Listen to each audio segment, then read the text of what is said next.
Anywhere between 10:30 and 11, we get on the mountain, and on a normal night, we can pretty much have everything done, be on Mardi Gras at around 6.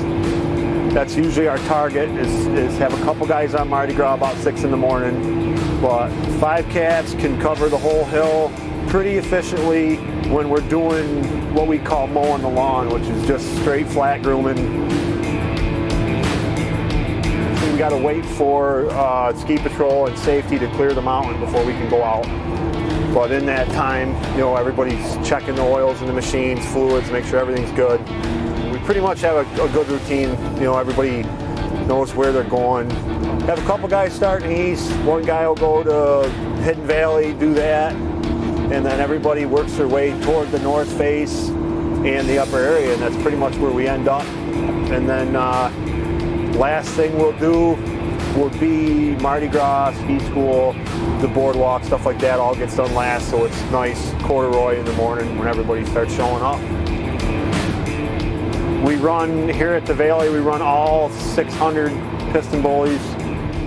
The tillers run the same direction when the machines are running forward.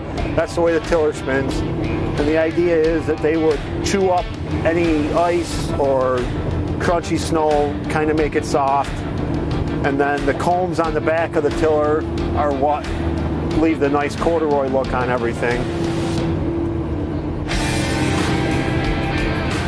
It's one of them things that's really, grooming don't get a lot of public exposure. I mean, because we work 10 at night and we're off the mountain and gone by the time the resort opens in the morning, so the public doesn't see a lot of what we do.